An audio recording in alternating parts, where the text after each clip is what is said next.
Spider-Man, Spider-Man, does whatever a spider can. Spins a web any size, catches thieves just like flies. Look out! Here comes Spider-Man!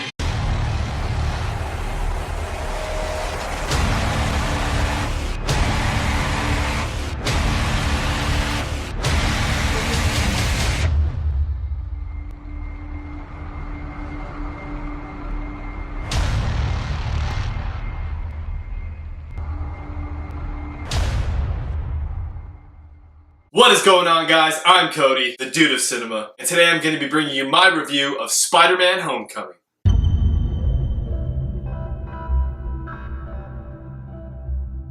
This movie is directed by John Watts and stars Tom Holland, Robert Downey Jr., Michael Keaton, Marissa Tomei, and Jacob Batalon. This movie tells the story of Peter Parker following his epic debut in Civil War, and he's just back to his normal life. He's just being a normal teenager, has to deal with his normal high school problems. He's stopping local crime around his city, trying to keep his city safe, and he's just waiting for that call from Iron Man, just giving him his next mission, saying that he's an Avenger. And while all of this is going on, an imminent threat in Michael Keaton's Vulture arises, and really puts Peter to the test. And can Peter prove himself and become an Avenger? In this review, I'm just going to be going over some things I liked, some things I didn't like. I'm going to give you my overall score. Don't worry, this review is going to be spoiler-free, just in case you haven't seen the movie yet. Go ahead and see the movie. I promise you I'll be bringing you a spoiler review, so stay tuned for that. So right off the bat, the first thing I noticed about Spider-Man Homecoming is just how normal the movie feels. I mean, it's just so contained in its story. It's not some huge end-of-the-world scenario. You know, it's just a very contained story, and it's very grounded, and I think that fits for a younger character such as Peter, because he is only like a 15-year-old kid. So having that more contained story was a really, really good choice. It shows that this larger-than-life character isn't always perfect. You know, sometimes he's going to make mistakes, and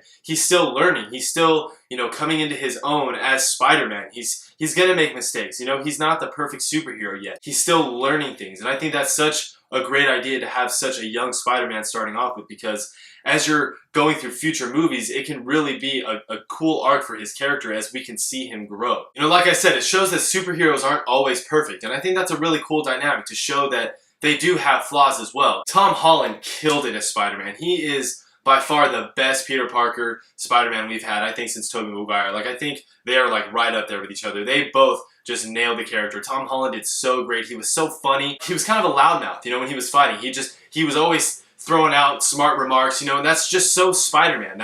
They just captured the essence of Peter Parker and Spider-Man so well. And Peter was smart, you know, he was really smart, but he was also a dork. And him and his friend would talk about Legos and the Lego Death Star and just things like that. It's just so funny to see that, like, just how normal they are. I just loved it, just how normal this movie was. And that is another thing that really stood out to me in this movie, was the dynamic between Ned and Peter. Like, their friendship was so great. Like, Ned finds out early on in the movie that he is Spider-Man. You see that right off in the trailers. Having that, you know, breaks one of the superhero cliches, obviously, but also it sets up a really cool relationship for them. In the future, Ned can be there for him. He can be like that person behind the computer helping him and guiding him on his missions, and like, that's just gonna be a really awesome team to see in future Spider-Man movies, and I really can't wait for that, because I mean, like, their dynamic was just so great. They played off each other so well. I mean, the chemistry was there. I mean, I genuinely believe that these guys are best friends, you know, and like, the fact that he was so in on what Peter was doing, and it just made for some great comedic moments in the movie, for sure. I really liked it a lot. This movie is honestly really funny. I mean, like, there were so many moments in this movie that had the entire theater just busting up laughing. I mean, for sure. And it addresses a really funny joke about Spider-Man is, what if there isn't, you know, tall buildings for him to swing on? What if he's not in the middle of a big city? Like, how is he going to get around?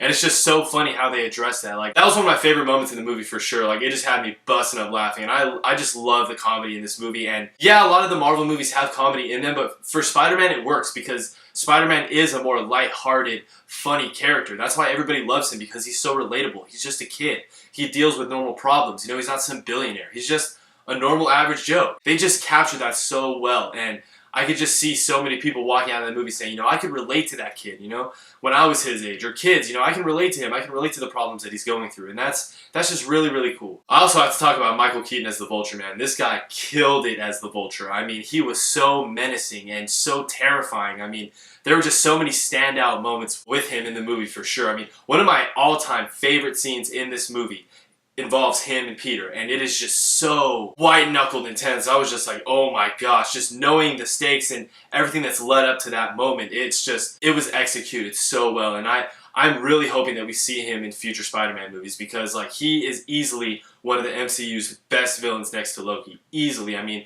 his character had depth, he had motivation, you could really understand why he was doing what he was doing. He wasn't just some, power-hungry villain. He really had a motivation. He had a family to look out for, and I thought that was just, they did such a good job with that. And another thing that actually surprised me is that Tony Stark, Iron Man, isn't really in the movie all that much, and his purpose for being in the movie actually does make sense. Because I was one of those people that was worrying, are they just putting him in there because he's Iron Man and he kicked off the MCU, but no, he really does have a purpose in the story. He's kind of like Peter's mentor, he sees himself at Peter. He sees the potential that Peter has. Like he says in the movie, he wants him to be better. He wants Peter to really be that hero that the people need. And like, I just really like that dynamic between him and Peter, just that relationship that they're building. It's like an indirect kind of like father-son relationship.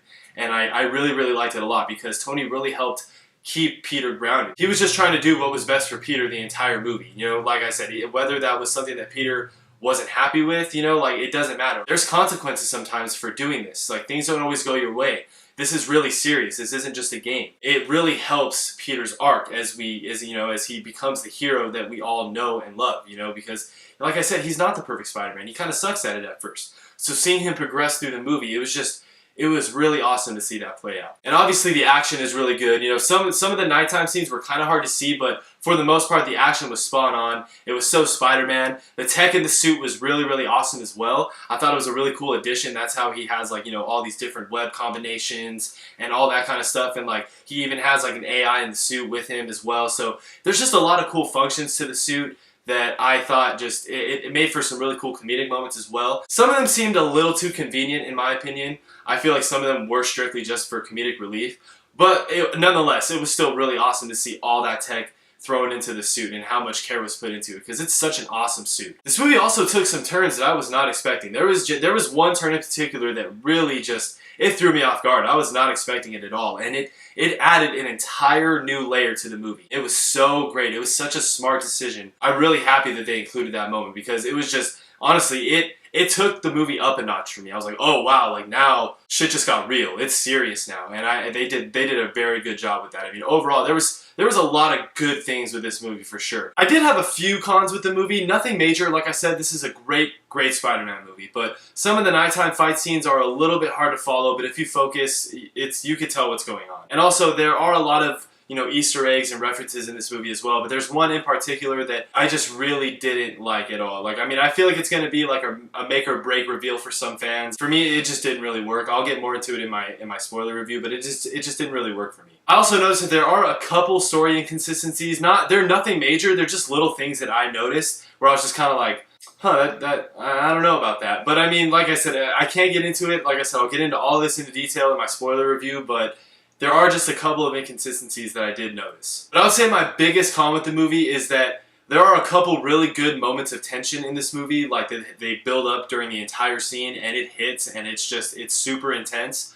But then they kind of break that with a joke or a little bit of comedy. And for me, it just put a huge dent in that moment of tension that they were building up with that entire scene. And it just kind of took away from that tension for me personally. It didn't happen a lot. I think it only happened once or twice. But there was one time that I really noticed it. It was a really good, intense scene that was just kind of killed by a joke. I feel that in those instances, the comedy wasn't really needed. But like I said, they were only very, very minor things that I noticed. This is a great Spider-Man movie. It's definitely worth your time and money. I'm definitely going to go see it again in theaters a couple more times. I'm going to give Spider-Man Homecoming an 8.7 out of 10.